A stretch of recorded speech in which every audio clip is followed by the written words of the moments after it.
ಅವರೇನು ದೊಡ್ಡ ಶ್ರೀಮಂತರಲ್ಲ. ಆದ್ರೆ ಕಬ್ಬನ್ ಪಾರ್ಕ್ ನಿಮ್ಗೆಲ್ಲ ಗೊತ್ತೇ ಇದೆ. ಕಬ್ಬನ್ ಪಾರ್ಕ್ ಅಲ್ಲಿ ಒಂದು ಲೈಬ್ರರಿ ಇದೆ. ಅಲ್ಲಿ ಅವರು ಚಿಕ್ಕ ವಯಸ್ಸಿನಿಂದ ಹೋಗಿ ಕೂತ್ಕೊಂಡು ಬೆಳಿಗ್ಗೆಯಿಂದ ಸಂಜೆವರೆಗೂ ಓದ್ತಾ ಇದ್ರು. ಎಜುಕೇಶನ್ ಅನ್ನೋದು ಎಷ್ಟು ಇಂಪಾರ್ಟೆಂಟು, ಮತ್ತೆ ಬೇರೆ ವಿಷಯಗಳನ್ನ ತಿಳ್ಕೊಳ್ಳೋದು ಅನ್ನೋದು ಎಷ್ಟು ಇಂಪಾರ್ಟೆಂಟ್ ಅನ್ನೋದು ಇದರಿಂದ ವಿದ್ಯಾರ್ಥಿಗಳಿಗೆ ಗೊತ್ತಾಗುತ್ತೆ. ಮೇಷ್ಟ್ರು ಕೊಳಗೇರಿಯಿಂದ ಬಂದವರು. ಅವ್ರ ವಿಷಯ ಎಷ್ಟು ಹೇಳಿದ್ರು ಅದನ್ನ ಎಲ್ಲಾನು ನಾವು ಹೇಳಕ್ಕಾಗಲ್ಲ, ನೀವು ಓದ್ಬೇಕು. ಅವರು ಒಂದು ಕೊಳಗೇರಿಯಿಂದ ಬಂದವರು. ಅವ್ರು ಹೇಳ್ತಾ ಇದ್ರು, ನನ್ಗೇನ ಎಜುಕೇಶನ್ ಅನ್ನೋದು ಸಿಗದೆ ಇದ್ದಿದ್ರೆ ಶ್ರೀರಾಮ್ಪುರದಂತಹ ಒಂದು ಸ್ಲಮ್ನಲ್ಲಿ ಹುಟ್ಟಿರೋ ನಾನು ಒಬ್ಬ ರೌಡಿ ಆಗ್ತಾ ಇದ್ದೆ. ಎಜುಕೇಶನ್ ಸಿಕ್ಕಿದ್ರಿಂದ ನಾನು ಇದೆಲ್ಲ ಸಾಧಿಸೋದಕ್ಕೆ ಸಾಧ್ಯ ಆಯಿತು ಅಂತ. ಅವ್ರು ಅಷ್ಟನ್ನೇ ತಿಳ್ಕೊಳ್ಳಿಲ್ಲ. ಅವರು ಸಂಶೋಧಕರಾಗಿ ಕನ್ನಡ ಡಿಪಾರ್ಟ್ಮೆಂಟಲ್ಲಿ ಕೆಲಸ ಮಾಡಬೇಕಾದ್ರೆ ಆ ಕೊಳಗೇರಿಯಲ್ಲಿ ಫೇಲ್ ಆದ ಹುಡುಗರಿದ್ರು, SSLC ಫೇಲ್ ಆಗೋ ಹುಡುಗರು. ಅವ್ರನ್ನೆಲ್ಲ ಒಂದು ಕಡೆ ತಂದು ಅವ್ರಿಗೆ ರಾತ್ರಿ ಶಾಲೆಗಳನ್ನ ಮಾಡಿ, ತುಂಬಾ ದೊಡ್ಡ ದೊಡ್ಡ ವಿದ್ವಾಂಸರಿಂದ ಅವ್ರಿಗೆ ರಾತ್ರಿ ಶಾಲೆಗಳನ್ನ ಕೆಲವು ಕಡೆ ಜಾಗ ಕೇಳಿ ಇದು ಮಾಡಿ ಅವರು ರಾತ್ರಿ ಬುಡ್ಡಿ ದೀಪಗಳನ್ನ ಇಟ್ಕೊಂಡು ಪಾಠ ಮಾಡಿ ಒಂದು 50-60 ಜನ ಸರಿ ತರ ಆದಾಗ ನಮ್ಮನ್ನು ಕರೆದಿದ್ರು ಒಂದು ಕಾರ್ಯಕ್ರಮ ಮಾಡಿ. ಅವರೆಲ್ಲ ಆವಾಗ ಓದಿ ದೊಡ್ಡ ದೊಡ್ಡ ಆಫೀಸರ್ಸ್ ಆಗಿ ಎಲ್ಲ ರಿಟೈರ್ಡ್ ಆದಂಥವ್ರು. ನಮಗೆ ಎಜುಕೇಶನ್ ಎಷ್ಟು ಇಂಪಾರ್ಟೆಂಟ್ ಅನ್ನೋದು ಇದರಿಂದ ಗೊತ್ತಾಗುತ್ತೆ. ನೀವುಗಳು ಅಷ್ಟೇ ತುಂಬಾ ಬೇರೆ ಬೇರೆ ಪುಸ್ತಕಗಳನ್ನ ಓದಬೇಕು.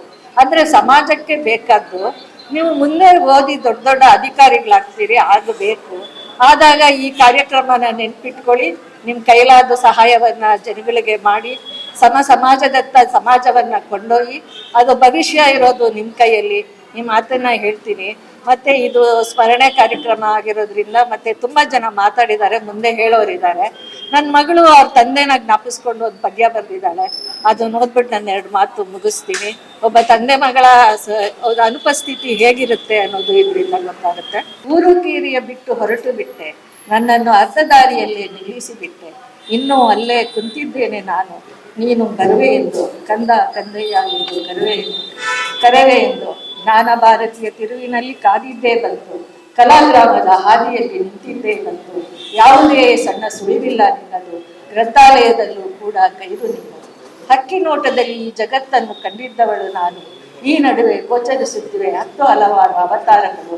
ಕಳೆದು ಹೋದ ಕಣ್ಣ ಹನಿಗಳಿಗೆ ಲೆಕ್ಕವಿಲ್ಲ, ಅವು ಸಾವಿರಾರು ನದಿಗಳನ್ನು ಸೇರಿವೆ ಎಂಬುದು ಭ್ರಾಂತಿಯಲ್ಲ. ವನವಾಸಿಯ ಕಳೆ ಈಗ ಹಿಂದಿನಂತಿಲ್ಲ, ನಿನ್ನ ನೆರಳಿಲ್ಲದೆ ಇಲ್ಲಿ ಯಾವುದು ಸಾಧ್ಯವಿಲ್ಲ. ನಗುವೇ ಇರದ ಮನೆ ಇದು ಈಗ, ಈ ಪುಸ್ತಕದ ರಾಶಿಯೊಳಗೆ ನಿನ್ನ ಹುಡುಕಬೇಕಾಗಿದೆ. ಗ್ರಾಮ ದೇವತೆಗಳ ಮೆರವಣಿಗೆ ಇನ್ನೆಲ್ಲಿ ಕಾಣಲಿ, ಆ ಮುಗ್ಧ ಬುದ್ಧನ ನಗುವನ್ನು ಇನ್ನೆಲ್ಲಿ ಹುಡುಕಲಿ. ಪ್ರೀತಿಯ ಗಂಗೆಯು ಇಲ್ಲಿ ಬತ್ತಿ ಹೋಗಿದೆ, ಅಂತರಂಗದ ಕಣಿವೆಯು ಇನ್ನು ಅನಾಥವಾಗಿದೆ. ಕುದಿವ ನೀರಿಯ ಕಡಲು ಬೋಧಿ ವೃಕ್ಷದ ಕೆಳಗೆ ಇನ್ನೆಲ್ಲಿ ಇರಬಹುದು ನೀನು, ಸಮಾಜದ ಗುಂಪಿನೊಳಗೆ ಅಂತ ನನ್ನ ಮಗಳು ಬರ್ದಿದ್ದಾಳೆ. ರಮಾಕುಮಾರಿ ಮೇಡಮ್ ಅವ್ರ ಬಗ್ಗೆ ಅತಿಯಾಗಿ ನಾನು ಹೇಳೋದಕ್ಕೆ, ನಾನು ಅವ್ರನ್ನ ವೈಯಕ್ತಿಕವಾಗಿ ಬಲ್ಲವಳಲ್ಲ. ಆದ್ರೆ ನಮ್ಮ ಮೇಷ್ಟ್ರು ಕಾರ್ಯಕ್ರಮಗಳಲ್ಲಿ ನಾನು ಕೇಳಿದ ಹಾಗೆ ನಾನು ಮೇಡಮ್ ಅವ್ರ ಬಗ್ಗೆ ಹೇಳೋದಾದ್ರೆ, ಕಂತೆಗೆ ತಕ್ಕಾಗೆ ಬೊಂತೆ ಅಂತ ಹೇಳ್ತೀವಲ್ಲ, ಹಾಗೆ ಮೇಷ್ಟ್ರು ತಕ್ಕಾದಂತಹ ಜೋಡಿ ರಮಾಕುಮಾರಿ ಮೇಡಮ್ ಅಂತಾನೆ ಹೇಳ್ಬೋದು. ನಮ್ಮ ಮೇಷ್ಟ್ರು ಯಾವಾಗ್ಲೂ ಹೇಳ್ತಾ ಇರ್ತಾರೆ, ನಮ್ಮ ಮೇಷ್ಟ್ರು ಹೆಂಗಿದ್ರು ಅಂತ ಹೇಳ್ಬಿಟ್ಟು. ನಮ್ಮ ಮೇಷ್ಟ್ರು ನೋಡಿದ್ಮೇಲೆ ಅವ್ರ ಮೇಷ್ಟ್ರನ್ನೇನು ನಾವು ವಿಶೇಷವಾಗಿ ನೋಡೋ ಅವಶ್ಯಕತೆ ಇಲ್ಲ ಅಂತ ಅಂದ್ಕೊಳ್ತೀನಿ.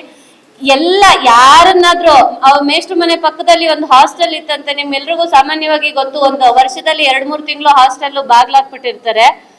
ಪ್ರತಿದಿನ ಸಿದ್ಲಿಂಗಯ್ಯ ಮೇಷ್ಟ್ರು ರಮಾಕುಮಾರಿ ಮೇಡಮ್ ಅವ್ರಿಗೆ ಹೇಳ್ತಾ ಇದ್ದದ್ದು, ಒಂದಷ್ಟು ಜನಕ್ಕೆ ಅಡುಗೆಯನ್ನ ಎಕ್ಸ್ಟ್ರಾ ಮಾಡ್ಬಿಟ್ಟು ಅಲ್ಲಿ ಇಟ್ಬಿಡು, ಯಾಕೆ ಅಂದ್ರೆ ಈ ಸಂದರ್ಭದಲ್ಲಿ ಹಾಸ್ಟೆಲ್ ಬಾಗ್ಲಾಕ್ಬಿಟ್ಟಿರ್ತಾರೆ.